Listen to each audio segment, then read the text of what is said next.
Sahana Bhavatu Sahana Bhunaktu Sahaviryam Karavavahai Tejasvinavadi Tamastu Mabit Vishavahai. Om Shanti, Shanti, Shanti. And we'll try to share the screen here. February 15th, very good.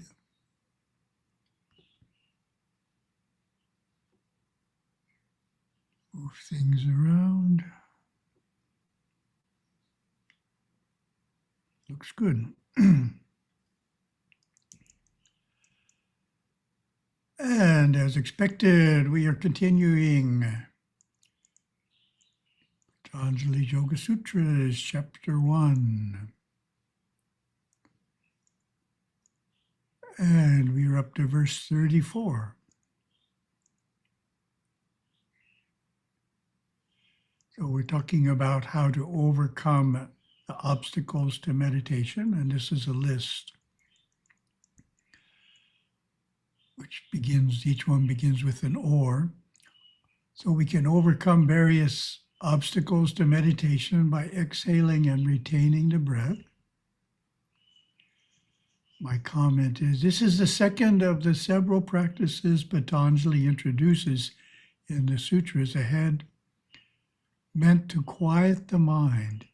It is a basic pranayama, regulation of breath, for quieting the mind. After breathing out, the yogi pauses, holding the breath before taking the next in-breath. No time is indicated in the sutra, but Satguru Bodhinatha has suggested holding for a single heartbeat to begin and up to 9 heartbeats after you've gotten good at it. Breath is among the few bodily functions that can either be under control of the habit mind or controlled intentionally by the motor cortex of the cerebellum. By controlling the rhythms of breathing, we change the activity of the nervous system and calm the mind. They are interrelated, as we know. Our quote from Gurudeva: the first observation you may have when thus seated for meditation is that thoughts are racing through the mind substance. That's what everybody experiences. You may become aware of many, many thoughts. Also, the breath may be irregular. Therefore, the next step is to transmute the energies from the intellectual area of the mind through proper breathing, in just the same way that proper attitude, preparation, and posture transmuted the physical instinctive energies. So that's a good point there. Attitude, preparation, and posture transmute physical instinctive, and then the breathing further transmute the intellectual. Verse 35. Or mental steadiness is also gained by focusing on sense perceptions that arise. Commentary. Here, the best of commentators gravitate to the important idea that mental firmness and serenity evolve out of the yogi's awakening to higher senses or more subtle insights into the object of his perception or meditation. Instead of attending to the grosser and more external aspects of the object, he develops the ability to see his object anew, to understand it in a deeper way. He can thus explore and unravel the essence of things. This in turn gives him assurance that he is on the right path, confidence that his meditations are working well, and this brings a certainty and peace that his inner work is being effective. Another insight is that such mental quietude can derive from reflection on a particularly beautiful sight, a musical masterpiece, an intoxicating smell, or lofty concept. These can uplift our state of mind, take us to new realms of wonder and understanding. And Gurudeva's quote, in concentrating on a flower, one of the sadhanas that you have been given, when awareness is held steady and only the flower exists within the mind, as well as outside your body, close observation and scrutiny of the flower can then begin.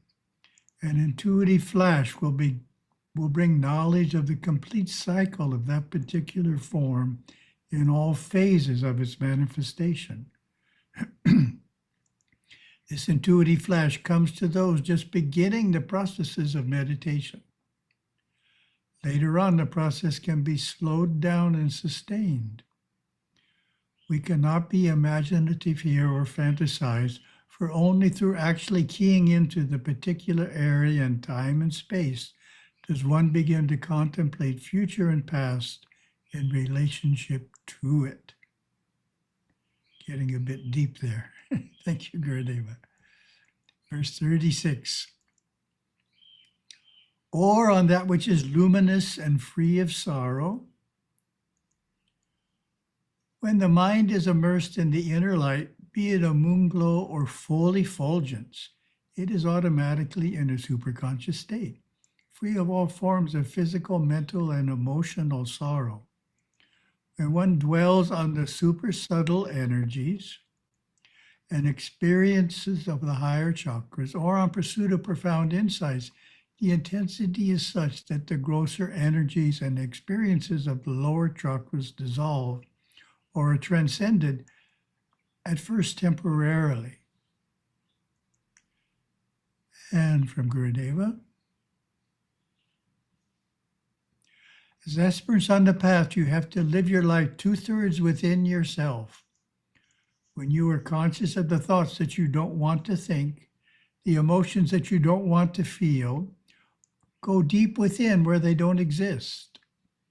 Take awareness to the central source of energy, right within the spine itself. Feel that energy flowing through the body, moving the muscles, enlivening the cells. Then you are 2/3 within yourself, and the world looks bright and cheery all the time. The sun is always shining. So that's a very important point in Gurudeva's teachings. Remembering that we have the ability to move awareness from one state of consciousness to another. If we're in a state of consciousness we don't like, we don't have to be stuck there.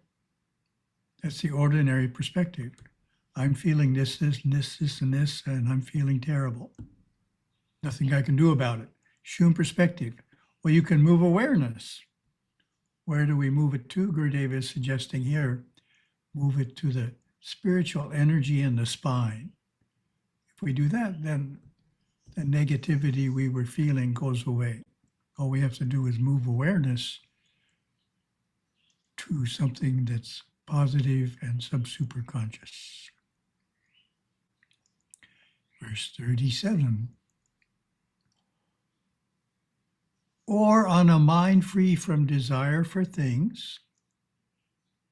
Commentary. The sutra continues a series of things to focus on to achieve steadiness of mind. Great yogis have achieved true dispassion, and their attainments can be a light on our path. As we intuit what it must be like to not have a single desire, no preferences or attachments, we begin to turn our own mind toward that possibility. There is a kind of simple magic to such a practice, for it sends the mind soaring into transcendental realms. As we solely comprehend what such a consciousness would be like, we ourselves become less needful of attachments. We become like those great souls having touched their inner being. Without their pure achievement, we can never imagine such a thing possible. And Gurudeva's quote, though it may not be your dharma to formally renounce the world, you can benefit your search immensely by knowing how the great ones seek to live and respond to life. You can find ways in the midst of your life to follow their example. Verse 38. Or by relying on insights from sleep and dreams. Interesting. Sleep and dreams are a world unto themselves, vast worlds of imagery and experience only loosely related to material reality. A person trained in remembrance of dreams could spend 2 days recording the details of a single night's dreaming. This fact gives the potential to surrender our conceptions and habitual thoughts patterns. Understood with wisdom, dreams can teach us, but it requires a shift in our thinking. Instead of regarding dreams as chimerical and confounding imaginations, we can approach them as mysterious clouds containing wisdoms to be mined, wisdoms that defy our ordinary understandings. This shift requires some training and practice. And it comes with a sense of unfathomable richness and an uncertainty as to the authenticity of our waking hours, interpretations, and insights. This is where a guru is needed. Without guidance, it is usually best for a yogi to forget his dreams and simply rest on the wisdom subtly absorbed. In other words, if something wise happened in a dream, we don't have to remember it for that wisdom to influence us in our waking consciousness. It will influence us even though we don't necessarily trace it to the dream, but because it happened, it has influenced us in a positive way. And Gurudeva's quote, once the body is fully recuperated from a state of sleep, individual awareness now again aware of the conscious plane, the external world.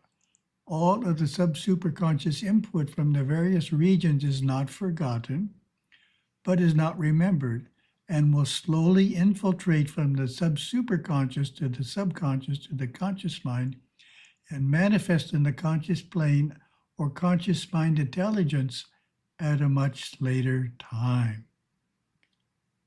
So the process can be a bit slow. Verse 39. Or through meditating as one prefers. This is the final in Patanjali's list of 7 disciplines to quiet the mind, holding certain attitudes to guide our interactions with others, exhaling and retraining the breath, being aware of subtle sense perceptions, immersion in that which is luminous, knowing the mind of a desireless being, learning from deep sleep and dreams, meditating as one is inclined. So, explaining the 7th one, Patanjali is allowing that some may do best in choosing a meditation that they would find interesting and would easily lead to upliftment. After all, the attentive yogi understands himself well and thus knows which among the myriad forms of meditation would be most productive for him.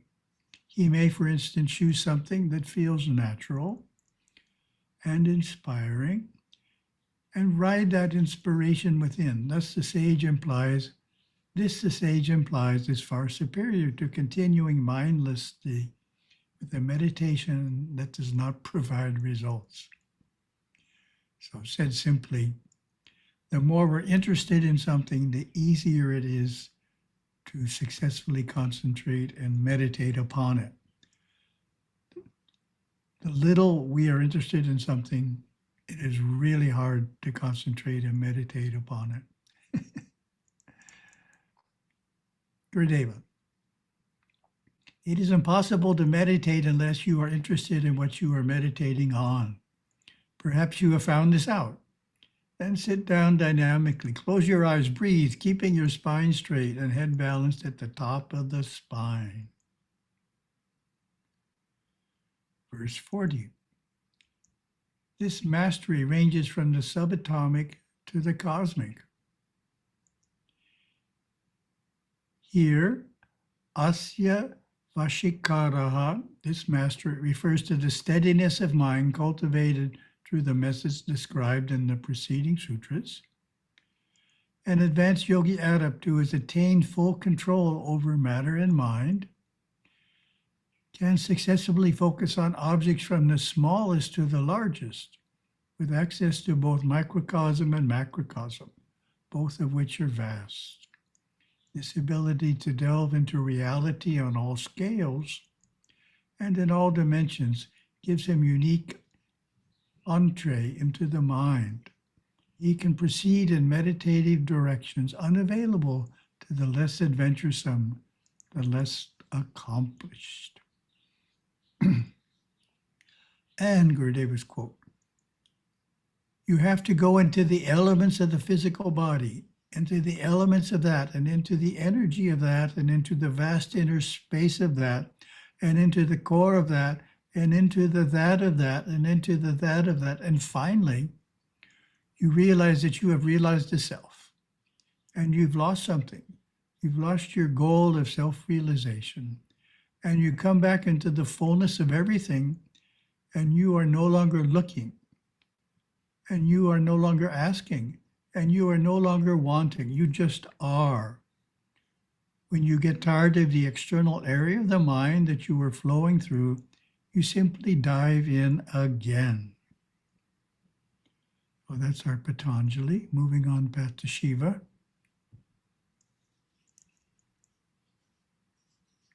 What are our holy scriptures? What's a simple answer to that one?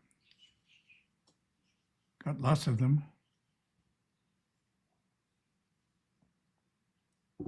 Two main ones.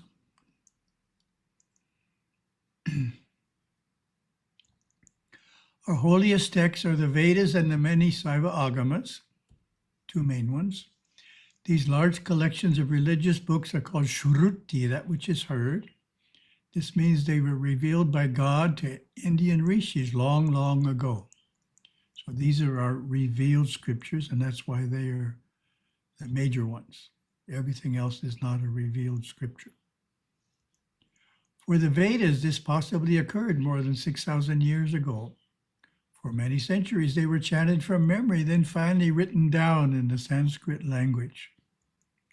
The Rig, Sama, Yajur, and Atharva are the four Vedas. Of course, we know that.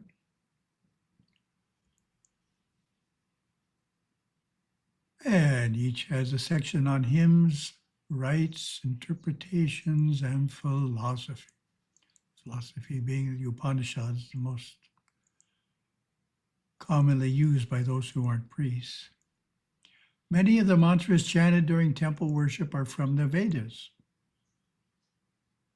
meaning some are from the Agamas. The Upanishads are the most popular and mystical part of the Vedas. Agamas date back about 2,000 years and are also in Sanskrit, so they're newer. Each major Hindu lineage has its own agamas. There are 28 main Saiva Siddhanta agamas, each with its own 4 sections. Agamas provide knowledge in temple design, construction, daily worship, festivals. They also provide teachings on meditation and philosophy. The Vedas have been published in many languages, but the Agamas are not yet widely known.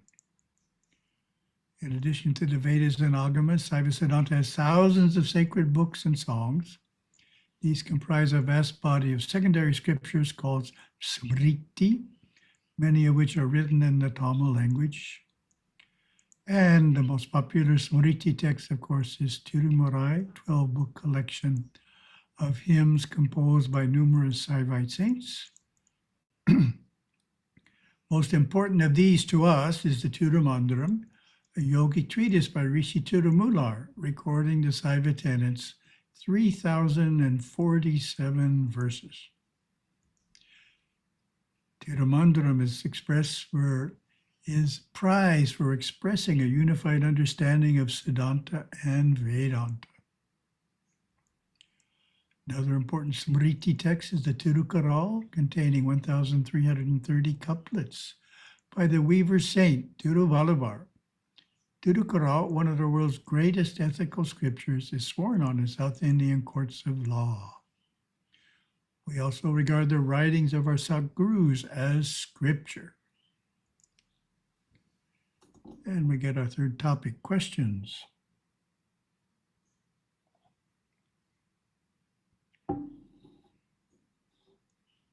Okay, let's see what's going on here.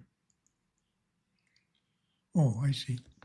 To lead into the first question, we will start with some information on the Panchakshara mantra.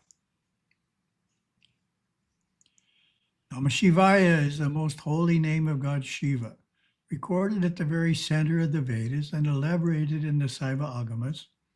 Literal meaning, of course, is praise or adoration to Lord Shiva. And for those of you who don't know, these are the steps of Yerevan Temple. So Namah Shivaya and Tamil is carved into the steps. Every time you go up the steps, you're saying Namah Shivaya. You're walking on them. Within its celestial tones and hues reside all of the intuitive knowledge of Saivism. Within it, there is a symbolism for God's soul, world, and grace. Na is the world's concealing grace. Ma is the world. She stands for Shiva. Va is his revealing grace. Ya is the soul. Look more closely at the arrangement of the 5 letters and the order of Shivaya Nama. Or Ya is big, so that's the one we're looking at. Ya represents the soul and is in the middle. So here we have 3 that are big. On the left, we have She standing for God Shiva. And on the right, we have Ma standing for the world. The soul is pulled toward the world when it is under the influence of Na, concealing grace, or Tirodhana Shakti. And the soul is pulled toward God Shiva when it is under the influence of Va, revealing grace, or Anugraha Shakti. How can we strengthen the influence of revealing grace unless in the influence of concealing grace? Good question. The answer is that by following the guidelines provided by the 10 classical restraints called yamas, our instinctive mind is more under control. Following the yamas makes us more inclined to devote time to worshiping God Shiva. And it is through this increase in worship that the influence of revealing grace becomes stronger, and we naturally become more interested in religious activities and less interested in worldly activities. So now we get the question to which that was a preface. In terms of Sarvasiddhanta, it is considered that one of Shiva's 5 powers is his veiling or concealing grace. What is the purpose of that grace? How would you answer that question? Purpose of concealing grace.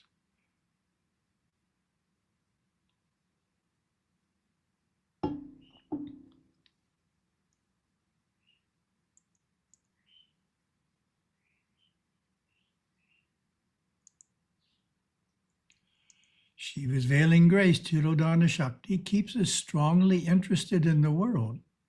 Being interested in the world, we get involved in endless worldly activities.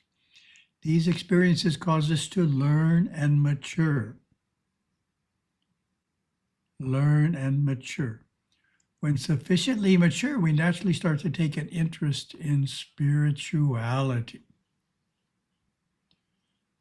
So we learn and mature because we're interested in the world. So that's why the world is important to us. But then when we get mature enough, we start to lose interest in the world and become interested in religion and in learning more about God. Thank you very much.